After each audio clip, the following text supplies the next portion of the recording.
देखिए, अभी बहुत सारी बात आपने बहुत अच्छे ढंग से बात कही कि नॉलेज तभी आ सकती है जब आप किसी भी चीज को एज इट इज एक्सेप्ट ना करें, तर्क के साथ एक्सेप्ट करें। इसीलिए आप देखिए, हमारी जो प्राचीन संस्कृति थी, आप सबने सुना होगा एक शब्द शास्त्रार्थ। शास्त्रार्थ शब्द सुना है ना आप लोगों ने? शास्त्रार्थ का अर्थ क्या होता था?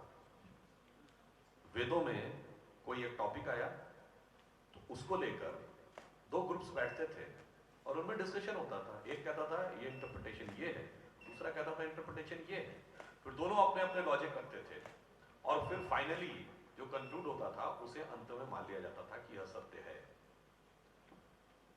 मैं पूरी चुनौती के साथ कहता हूं, दुनिया में जितने भी देश हैं, जितने भी सिविलाइजेशंस हैं, जितनी भी संस्कृति और धर्म है, धार्मिक ग्रंथ पर डिस्कशन का कोई स्कोप नहीं है, कोई अनुमति नहीं है। केवल सरमन हो सकता है, प्रीसेप्ट हो सकता है, तकरीर हो सकती है। एक चीज का एक ही अर्थ है, बस वो सुन लो और स्वीकार कर लो। तर्क वितर्क करने का कोई अधिकार नहीं।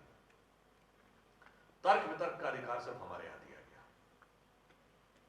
अब दूसरा, चूंकि इंसिडेंटली ये गर्ल्स कॉलेज है, तो मैं कहना चाहूंगा वैदिक काल में जो बड़े शास्त्रार्थ हुए, उसमें से आप में से किसने गार्गी और याज्ञवल्क्य के शास्त्रार्थ के बारे में सुना है? गार्गी का नाम सुना है ना? तो आप ये सोचिए कि शास्त्रार्थ हो, यानी पहले तो आपको कमेंट्री करने का अधिकार दिया जाए रिलीजियस टेक्स्ट पे, और वो भी वुमेन को अधिकार दिया जाए। मैं फिर कह रहा हूं, आप दुनिया की वर्ल्ड की हिस्ट्री में, वर्ल्ड के किसी सिविलाइजेशन में जो आज सबसे बड़े चैंपियन ऑफ रैशनलिज्म एंड सबसे बड़े चैंपियन ऑफ ह्यूमन राइट्स, सबसे बड़े चैंपियन ऑफ वुमेन राइट्स बोलते हैं, वो दिखा दें कि जहां पर वुमेन को कोई अधिकार था लॉजिक करने का, that too on a religious text. और वेदों में आपको पता है कि मंत्र के ऊपर कमेंट्री करने वाली 20-22 महिलाओं का जिक्र है, जिसमें गार्गी, अपाला, लोकमुद्रा, मैत्रेयी, और वहां से लेके शायद आपको उन्होंने सुना होगा पर कनेक्शन नहीं हो पाता कई बार। शंकराचार्य जब मंडन मिश्र से शास्त्रार्थ करने गए थे और जब शास्त्रार्थ में उनको पराजित कर दिया, तो उसके बाद किसने शास्त्रार्थ किया था उनके साथ? उनकी पत्नी ने।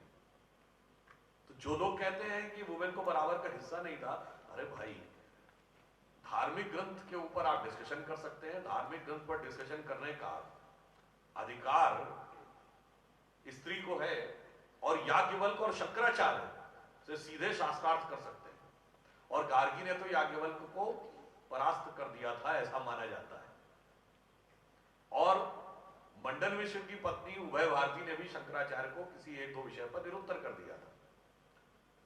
अब एक तीसरा उदाहरण देता हूं, इसको कभी आप सोचिएगा।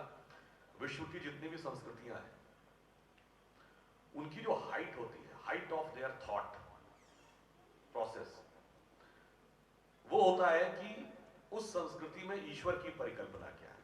The concept of God by any civilization is considered to be the height of their philosophical thinking and rational thinking. दुनिया की सभी सभ्यताओं में, in all the civilizations of the world, ईश्वर सिर्फ पुरुष है। There is only and only masculine element in God. There is no scope of any feminine element. अगर feminine element है तो सिर्फ हमारे यहां। कैसे? भाई, शैव, वैष्णव और शाक्त तीन मेन सेक्ट थे। तो भगवान विष्णु पुरुष हैं, वैष्णव। शाक्त जो शक्ति की पूजा करते हैं वो स्त्री स्वरूपा है। और आदिदेव भगवान शंकर, सबसे प्राचीन उल्लेख वेदों के बाद अगर किसी ईश्वर का आता है, इंडस वैली सिविलाइजेशन में भी आपको रेफरेंस मिलता है, तो भगवान शंकर का। और हमारे यहां भगवान शंकर को क्या कहा गया है? अर्धनारीश्वर। अब half of the element is feminine in the concept of God. फिर मैं चुनौती के साथ कहता हूं, you will find nowhere in the world. It was only and it is only in India. हाँ, दोनों में एक डिफरेंस जरूर है। दोनों से मिलके ईश्वर बना है, संसार बना है, पर दोनों की मर्यादा थोड़ी डिफरेंट है। वो मर्यादा में क्या डिफरेंस है, दोनों का रोल क्या डिफरेंस है? रोल डिफरेंस ये है, कालिदास ने अपने ग्रंथ रघुवंश के प्रथम श्लोक में उसको बहुत अच्छे ढंग से डिफाइन किया है। उन्होंने कहा वागार्थमि संप्रक्तो वागार्थमि प्रतिपतये जगतः पितरो वंदे पार्वती परमेश्वरो। इसका अर्थ हुआ कि कविता जब बनती है तो उसके दो पार्ट्स होते हैं, शब्द और भाव। शब्द और उसका अर्थ।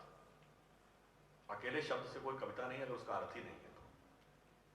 और अकेले अर्थ या भाव से कविता नहीं, क्योंकि व्यक्त तो शब्द हो रहा है, वो तो भाव से आपके अंदर है। तो शब्द और भाव दोनों से मिलकर जिस प्रकार से कविता बनती है, उसी प्रकार भगवान शंकर का अर्धनारीश्वर स्वरूप में भगवान शंकर और पार्वती के दोनों तत्वों को मिलकर इस संसार की रचना होती है। आप में से जो टीचर्स होंगे जिन्होंने कभी हिंदी का पढ़ा होगा, तो निराला की एक प्रसिद्ध कविता है ना, तुम तुंग हिमालय श्रृंग और मैं चंचल गति सुर सरिता, तुम विमल हृदय उच्छ्वास और मैं कांत कामिनी कविता। इसका अर्थ हुआ कि तुम हिमालय के ऊंचे शिखर और मैं उसमें से निकलती हुई गंगा। दो बोथ आर इनसेपरेबल। हिमालय नहीं है तो गंगा का अस्तित्व नहीं है, और अगर गंगा नहीं है तो हिमालय की कोई महानता नहीं है। और वो कहते हैं तुम विमल हृदय उच्छ्वास, यानी तुम शुद्ध हृदय से निकले हुए शब्द, और मैं उसमें बसी हुई कांत कामनी कविता। दोनों फंडामेंटल डिफरेंस क्या है? थोड़ा सा अंतर है, भाव की मर्यादा या उसकी खूबसूरती अनुभूति होने में है, और शब्द की मर्यादा व्यक्त होने में है। समस्या क्या है कि जो थॉट प्रोसेस हमें पढ़ाया जाता है उसमें फंडामेंटली वेस्टर्न एलिमेंट इतना हावी है कि वो इस वेरिएबल एस्पेक्ट को समझ ही नहीं पाता। जैसे आप लोग सब जब छोटे होंगे तो क्लास केजी नर्सरी में तो एक ही टीचर सारे सब्जेक्ट पढ़ा देता था। फिर जब क्लास सेकंड थर्ड में आए तो सारे सब्जेक्ट नहीं, 2-3 टीचर मिलकर सारे सब्जेक्ट पढ़ा देते हैं। 7th 8th के बाद 5-7 टीचरों की जरूरत थी। जब आप 10th में आए तो 10-12 टीचरों की जरूरत थी। 12th में एक सब्जेक्ट का एक पोर्शन भी अलग अलग टीचर पढ़ाता था। मतलब ऑर्गेनिक केमिस्ट्री का अलग टीचर होगा और इनऑर्गेनिक केमिस्ट्री का अलग टीचर होगा। फिर जब आप पोस्ट ग्रेजुएशन में आते हैं तो सब्जेक्ट का बहुत वेरिएशन हो जाता है, और जब आप पीएचडी करते हैं तो एक टॉपिक के वेरिएशन हो जाते हैं। इसलिए जो कहते हैं ना कि सब बिल्कुल एक सा, उनसे पूछो एक सा दुनिया में कुछ नहीं है, सबके अंदर एक यूनिकनेस है। You have to identify that uniqueness, you have to celebrate that uniqueness, you have to cherish that uniqueness. अब जिसका नॉलेज का लेवल ही छोटा है तो कहेगा नहीं सब एक बराबर कर दो। अब ये बताइए, जितना बड़ा एक कमरा है, इतना बड़ा आप कोई नेचुरल लैंड का टुकड़ा ले लीजिए, क्या उसमें एक ही प्रकार का पौधा उगता है, एक ही प्रकार की घास उगती है, एक ही प्रकार का फूल उगता है? नहीं। Variety is the law of nature. So variety should be there in every concept. आपको एक ही प्रकार की चीज खाने को दे दी जाए तो उग जाएंगे आप 2 दिन में। एक ही प्रकार की चीज पढ़ने को दे दी जाए तो उग जाएंगे, एक ही प्रकार की मूवी दे दी जाए तो उग जाएंगे। तो क्या होता है, ये जो वैरायटी है इसको समझने के लिए एक डेफिनेट हायर लेवल चाहिए। जो लोग उस मेंटल लेवल तक नहीं पहुंच पाते वो कई बार वैरायटी को अंडरस्टैंड ही नहीं कर पाते कि किसका क्या महत्व है, कहां पर किस चीज की क्या महत्ता है। अब आप देखिए, उदाहरण के लिए मैं एक और बात करना चाहता हूं। अभी आप सब लोगों ने सुना होगा ना वो सबरीमला मंदिर में महिलाओं के प्रवेश को लेके। अब देखिए, बड़ी मजेदार बात है, आप में से शायद बहुत लोगों को ना पता हो, इसी केरल में एक कोटक्कल भागवती टेम्पल है जहां सिर्फ महिलाएं ही प्रवेश कर सकती हैं, पुरुषों का प्रवेश निषेध है। क्यों? There is a uniqueness of everything. मैं दूसरा उदाहरण देना चाहता हूं। हमारे दिमाग में क्या चीज भरी जाती है कि साहब ये डिस्क्रिमिनेशन है, वो डिस्क्रिमिनेशन है। नवरात्र का व्रत होता है, जब नवरात्र का व्रत समाप्त होता है तो 9 कन्याओं को ही खिलाया जाता है, एक भी लड़का नहीं खा सकता। या आप नहीं कहेंगे साहब ये तो एक डिस्क्रिमिनेशन हो गया, उसमें 5 बच्चे भी होने चाहिए, 4 लड़के खिलाइए 4 लड़की खिलाइए। ऐसा नहीं है, वहां महत्व कन्या का ही है। कन्या ही को खिलाया जाएगा, कन्या ही का पूजन किया जाएगा। कहीं पर महत्व दूसरा है, क्योंकि वैरायटी है। जैसे अगर किसी ने फिजिक्स पढ़ी होगी तो कहेगा हाँ जी सब बराबर है, या मैं मान लीजिए अपने विषय के जवाब देता हूं, किसी ने कहा मैकेनिकल इंजीनियरिंग, हाँ ठीक है मैकेनिकल इंजीनियरिंग, क्या सब मैकेनिकल इंजीनियरिंग बराबर है? नहीं जी साहब, जब आप पीएचडी करने जाइए, इवन आप एमटेक करने जाइए, तो थर्मल अलग है, प्रोडक्शन अलग है, हीट अलग है, कैड कैम अलग है, और इतने अलग है कोई कनेक्शन ही नहीं है। कैड कैम जिसमें कंप्यूटर पढ़ाया जाता है, उसका थर्मल इंजीनियरिंग से कोई मतलब ही नहीं है। वो आपको ऐसा लगेगा इतने भारी भारी दो अलग अलग सब्जेक्ट हैं, और जो जो नॉलेज डेवलप होती है तो वैरायटी आती है। जैसे मैं एक उदाहरण देना चाहता हूं, आप सबने सुना होगा सिविल इंजीनियरिंग। ये सिविल इंजीनियरिंग वर्ड कहां से आया? सिविल इंजीनियरिंग वर्ड वहां से आया कि पहले इंजीनियरिंग की दो ही ब्रांच होती थी, एक थी मिलिट्री इंजीनियरिंग और एक थी सिविल इंजीनियरिंग। यानी सड़क बनाना, बिल्डिंग बनाना सिविल इंजीनियरिंग, और मिलिट्री के इक्विपमेंट्स बनाना मिलिट्री इंजीनियरिंग। फिर मिलिट्री इंजीनियरिंग के दो पार्ट हुए, जब और नॉलेज डेवलप हुई, मैकेनिकल इंजीनियरिंग और इलेक्ट्रिकल इंजीनियरिंग। फिर इलेक्ट्रिकल इंजीनियरिंग में से क्या निकला? इलेक्ट्रॉनिक्स। फिर उसमें से क्या निकला? कंप्यूटर। उसमें से क्या निकला? आईटी। तो जो जो आप नॉलेज लेवल में आगे बढ़ते हैं, तो आपके उसके वेरिएबल रोल समझ में आते हैं। समस्या हमारे यहां क्या हो गई कि हमारा जो प्री रिक्विजिट नॉलेज था वो हम लोगों ने नहीं पढ़ा, नहीं समझा, और उसके कारण से हमारे मन में बहुत सारी चीजें इस प्रकार से आके बैठ गई कि हम कंफ्यूज होते चले गए। अब मैं आप में से एक आध लोगों को शायद ये नहीं पता हो, यूरोप में तो जो लोग हम लोगों को ज्ञान देते थे बराबरी का, यूरोप में विचक्राफ्ट एक्ट होता था। विचक्राफ्ट एक्ट क्या था? किसी भी औरत को चुड़ैल घोषित कर दिया जाता था और उसके बाद उसको मार दिया जाता था पब्लिकली। और 16वीं 17वीं 18वीं शताब्दी में हजारों की संख्या में महिलाओं को चुड़ैल घोषित करके जला दिया जाता था, जिंदा जला दिया जाता था। और आपको पता है विचक्राफ्ट एक्ट के अंतर्गत लास्ट एग्जीक्यूशन कब हुआ है? लास्ट जजमेंट 1952 में। ब्रिटिश पार्लियामेंट फाइनली उसने अबॉलिश किया विचक्राफ्ट एक्ट, क्योंकि 50-60 साल से कुछ हुआ नहीं था, तो एक ने जाके मुकदमा दायर कर दिया अंडर द विचक्राफ्ट एक्ट। तब यह रियलाइज किया गया कि इसको बदलने की जरूरत है। और जो दुनिया के बहुत विकसित देश माने जाते हैं, स्विट्जरलैंड, आप में से शायद कोई गया हो, वरना हर आदमी की इच्छा रहती है एक बार स्विट्जरलैंड तो घूम के चले आए। पर आपको पता है स्विट्जरलैंड में कुछ कैंटन्स ऐसे हैं जिन्होंने महिलाओं को वोटिंग का अधिकार जानते कब दिया है? 1990 में। कुछ कैंटन्स यानी कुछ प्रोविंसेस ऐसे थे जिन्होंने 1990 तक अधिकार नहीं दिया, और उन लोगों ने हमको यह समझाया कि आप वो थे। अब सोचिए जिस जमाने में विचक्राफ्ट एक्ट था वहां पे, उस समय हमारे यहां रानी दुर्गावती, कित्तूर की रानी चेन्नम्मा, रानी अहिल्याबाई होलकर, रानी लक्ष्मीबाई, और इवन मुस्लिम वर्ल्ड में यदि एकमात्र महिला हुई रजिया सुल्ताना तो हिंदुस्तान में ही हुई। तो हमारे यहां थिंकर भी है, फिलोसफर भी है, रूलर भी है, और आपके यहां न फिलॉसफी में कोई स्थान है, न बहस करने का स्थान है, न रूल करने का अधिकार है, और उसके बाद आपने सारा ज्ञान हमको दे दिया कि गलत हम थे और सही आप थे, और स्ट्रक्चर ढंग से हमारे दिमागों में बैठा दिया गया, और हमने बगैर लॉजिक किए हुए उस चीज को धीरे धीरे एक्सेप्ट करते चले गए। और कई बार हम पूछे तो हमें ध्यान में नहीं रहता कि अच्छा ऐसा भी था। अब आप एक चीज और देखिए, जब हम किसी थॉट प्रोसेस में आगे बढ़ते हैं तो हमें यह भी देखना होता है कि उस थॉट प्रोसेस में हम किसी को स्थान क्या दे रहे हैं। जब मैंने आपसे कहा कि हमारे यहां अर्धनारीश्वर थे, हमारे यहां किसी भगवान का नाम लीजिए, तो भगवान का नाम का जो जाप किया जाता है वो अकेले कोई नहीं, कहते सीता राम को। तो सीता पहले, राम बाद में। कृष्ण का नाम लीजिए तो क्या कहते हैं? राधे कृष्ण। गौरी शंकर, लक्ष्मी नारायण, और माता पिता। जो, और आप, मैं इसलिए बात कर रहा हूं, कई बार क्या होता है यंगर जनरेशन को चीजें पता ही नहीं है। शादी होते आप लोगों से बहुतों नहीं देखी होगी, या देखी होगी तो ध्यान ही नहीं दिया होगा ये कॉन्सेप्ट क्या है। हाँ, जो कन्यादान बड़ा गड़बड़ था, ये बात तो दान की वस्तु थोड़ी है। मगर आपको मैं बताना चाहता हूं, कभी आपने सप्तपदी होते देखा है? तो पहले 4 पद पर 3 स्त्री आगे चलती है, उसके बाद लड़का आगे चलता है। तो पहले 4 कदम पर क्यों आगे चलती है? वो उसका एक कॉन्सेप्ट है कि आपको इन वर्ल्डली अफेयर्स में फर्स्ट स्टेजेस पे वुमेन को आगे रखना है। और जहां तक दान की बात है, तो हम ये कहना चाहेंगे, दान के शब्द का अर्थ ही नहीं समझा जाता है।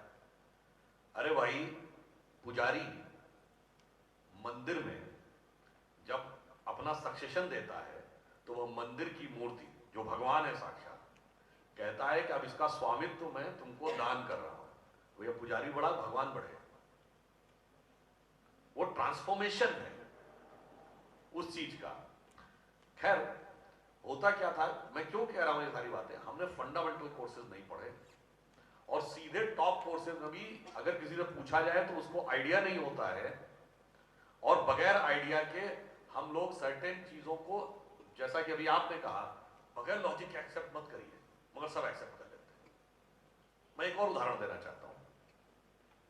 अभी दिल्ली के पास गुड़गांव का नाम बदल के गुरुग्राम किया गया, तो उन्होंने कहा जी द्रोणाचार्य के नाम पे क्यों कर दिया गया, उन्होंने एकलव्य का अंगूठा कटवा लिया था।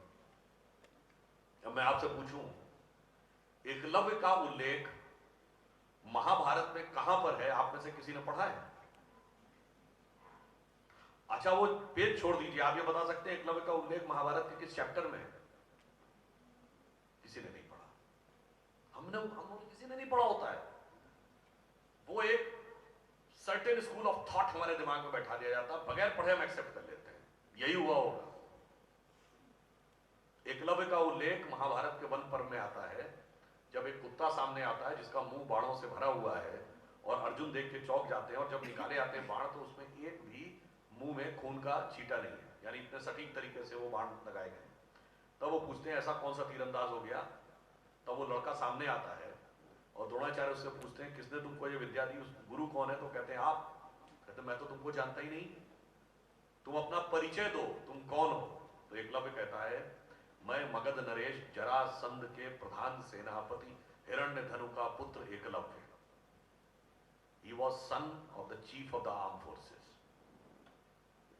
तो जो लोग ये प्रतिपादित करते हैं, दो में से एक बात मान लें, यदि वो कहते हैं कि एकलव्य आज की परिभाषा के अनुसार दलित था, तो दलित उस समय chief of the arm forces होते थे।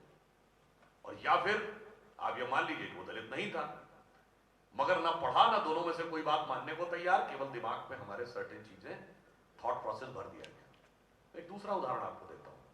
अभी कुंभ का मेला खत्म हुआ। कुंभ जो होता है किसी भी शहर में कितने साल में एक बार होता है?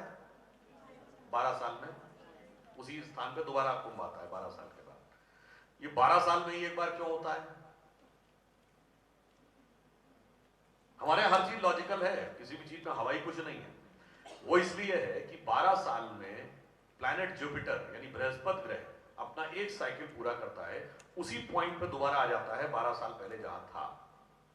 इसलिए जब वृष राशि पे बृहस्पति होता है तो प्रयाग में महाकुंभ होता है, जब वृश्चिक राशि पे होता है जो अभी था तो प्रयाग में अर्धकुंभ होता है, जब सिंह राशि पे बृहस्पति होता है तो उज्जैन में कुंभ होता है। इसीलिए आपको ध्यान हो, उज्जैन को सिंहस्थ भी कहते हैं। तो सिंहस्थ इसीलिए कहते हैं कि उस समय बृहस्पति सिंह राशि पर स्थित होते हैं, इसलिए उसको सिंहस्थ कहते हैं। इसका अर्थ क्या हुआ कि जुपिटर का रोटेशन पीरियड 12 साल का है, ये हमें हजारों साल पहले से पता था। आपको कब पता चला? 150 साल पहले।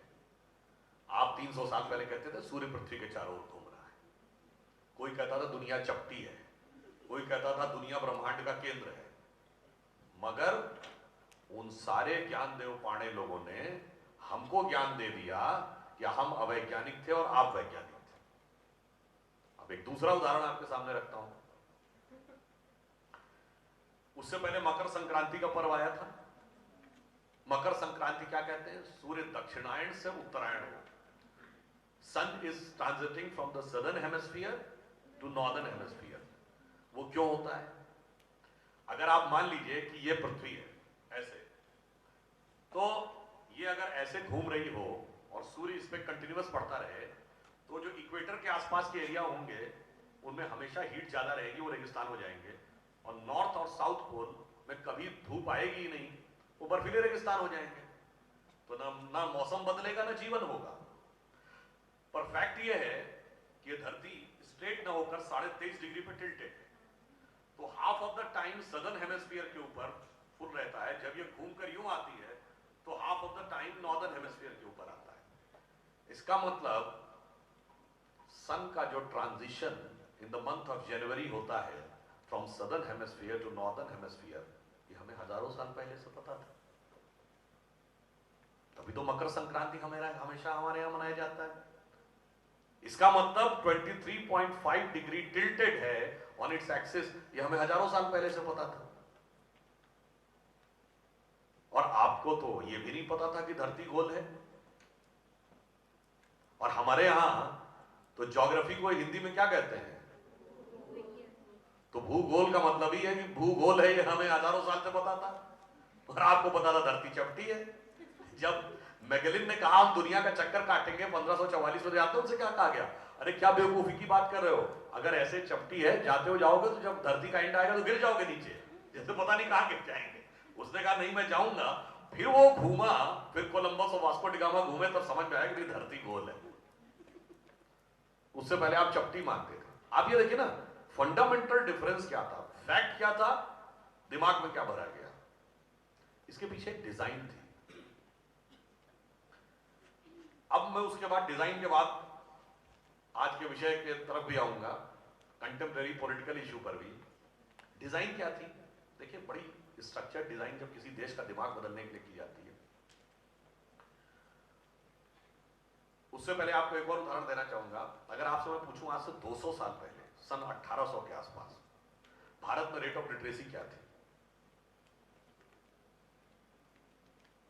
आप लोग क्या सोचेंगे? होगी 5, 7, 8%। जबकि फैक्ट ये है, as per the British gazetteer of the Madras presidency 1784, the rate of literacy in India was 97%। और यह ऑफिशियल गवर्नमेंट रिकॉर्ड है, देखो किताब में लिखी चीज नहीं है। और मैं आपको दूसरा उदाहरण भी दे रहा हूं। As per the record of the Madras presidency, the collector of the district Chengalput, in a letter written to the chairman board of revenue presidency of Madras dated 3rd of April 1823, उसने उस जिले के सारे स्कूलों का वर्णन लिखा है। वो लिखता है there are 561 schools in this entire district और तालुका। और उसमें और आगे की मजेदार बात क्या है कि जो नंबर ऑफ स्टूडेंट्स हैं उनकी संख्या कास्ट वाइज दी हुई है। और उस कास्ट में जो वर्णन लिखा है, लिखा हुआ है ब्राह्मण स्कॉलर्स, क्षत्रिय स्कॉलर्स, वैश्य स्कॉलर्स, और वर्ड वहां पर यूज है शूद्र स्कॉलर्स, SOODR। अब मैं सिर्फ एक उदाहरण देता हूं। उस 561 में 7000 बच्चे पढ़ रहे हैं, ऑन एन एवरेज 50-60 बच्चे एक स्कूल में। और उसमें जो ब्राह्मण स्कॉलर हैं उनकी संख्या है 580 या 87। और जिनको उसने वर्ड यूज किया है शूद्र स्कॉलर, उनकी संख्या जानते हैं कितनी है? ये ब्रिटिश गवर्नमेंट के कलेक्टर का लिखा हुआ रिकॉर्ड है to the chairman board of revenue, 4888, 4888। इसका अर्थ क्या हुआ? हमारे यहां शिक्षा भी थी, शिक्षा सबको उपलब्ध भी थी। अब यहां से एक षड्यंत्र शुरू होता है। 1835 में जब मैकॉले शिक्षा नीति लाता है तो 1837 में सारे एजुकेशन सेटअप को बदल देता है। जैसे आप कल्पना करिए कि आज भारत में कोई कू हो जाए और एक कोई तालिबानी टाइप की गवर्नमेंट आ जाए जो कहे हिंदी इंग्लिश पढ़े लिखे होने का मतलब पढ़ा लिखा नहीं, अरबी और फारसी का मतलब पढ़ा लिखा। तो from day one India's rate of literacy will come to almost 0%। Then it will take generations to recover, फिर वो 5%, 10%, 20% होते होते आएगी। तो उन्होंने 1837 में बेंचमार्क खत्म कर दिया। उस समय लैंग्वेज दो ही होती थी, संस्कृत और रीजनल लैंग्वेज। उनका ये पढ़ा लिखा का मतलब पढ़ा लिखा नहीं, इंग्लिश। अब देखिए 1837 में स्कूल्स खोले, जो स्कूल में बच्चा पढ़ना शुरू करेगा वो 15-16 साल के बाद यूनिवर्सिटी में आएगा ना, तो 1800 से 1855 के बीच में बॉम्बे, मद्रास और कलकत्ता की यूनिवर्सिटीज खोली। यानी एक प्रोग्राम माइंड्स हमने शुरू किए, उनकी पहले प्रोग्रामिंग स्कूल के लेवल पे की, फिर वो जब यूनिवर्सिटी लेवल पे पहुंचे तो हमने यूनिवर्सिटीज क्रिएट की, उसमें उनकी प्रोग्रामिंग हो, और जब यूनिवर्सिटी से पास आउट होगा कोई बच्चा तो अगले लगभग 30 साल के बाद जब वो 50s में आएगा अपने, तब वो समाज में महत्वपूर्ण स्थिति में होता है। 50, 55, 60, 65 की वो उम्र होती है जब आप समाज की इंपॉर्टेंट जगहों पे होते हैं, जहां आप तय कर सकते हैं क्या होना है क्या नहीं होना। तो 1885 में कांग्रेस बनाई गई। यानी पूरा एक प्रोसेस था जो कई जनरेशन तक चला, फिर एक स्ट्रक्चर्ड इतिहास लिखा गया। जैसे उदाहरण के लिए राजस्थान में हम सब बैठे हैं और सभी ने वो इतिहास में पढ़ा कि महाराणा प्रताप हल्दी घाटी की लड़ाई हार गए थे। अब कोई राजा हार गया, इसके 4 लॉजिकल डिफाइंड पैरामीटर्स हैं। नंबर 1 वो मार दिया गया हो, नंबर 2 वो गिरफ्तार कर लिया गया हो, नंबर 3 उसने टैक्स देना शुरू कर दिया हो, नंबर 4 कम से कम आपका आधिपत्य स्वीकार करके दरबार में जाके हाजिरी लगा दी हो। अब अगर इन चारों में से कोई भी काम महाराणा प्रताप ने नहीं किया तो I challenge by what parameter you have concluded that he got defeated. मगर अब मैंने आपको जो बात बताई, sir Vincent Smith, sir John Marshall, sir Martin Wheeler, Lane Poole का लिखा इतिहास, और पोस्ट इंडिपेंडेंस एरा में मार्क्सिस्टों के प्रभाव में आर.एस. शर्मा, रोमिला थापर, बिपिन चंद्र के लिखे हुए इतिहास ने पूरे उस इतिहास की हकीकत की तस्वीर उलट के रख दी। जो फैक्ट और लॉजिक के बिल्कुल अपोजिट था वही हमारे दिमागों में बैठा दिया गया और हमसे कहा गया ये जो लिखा है यही सच है और इस सच को मान लो। और वो सच क्या था कि जब तक आप अपने भारतीय होने पर ग्लानि का अनुभव न करो, अपने इंडियन रूट्स के ऊपर अपमान का अनुभव न करो, तब तक आप इंटेलेक्चुअल नहीं हो। और अगर आप जरा से स्वाभिमान का अनुभव करने लगो तो you are a right wing fundamentalist. और मजे की बात क्या, मजे की बात यह कि ये सारी चीजें in the name of rationalism हमारे दिमाग में भरी गई। बी रैशनल, बी लॉजिकल, जबकि सबसे ज्यादा इरैशनल, सबसे ज्यादा इलॉजिकल उन्हीं की थिंकिंग थी। मगर हमारे दिमागों में वो चीज भर दी गई। एक और उदाहरण आपको देना चाहता हूं। कहते हैं इंडिया ने साइंटिफिक डेवलपमेंट किया तो जीरो खोजा।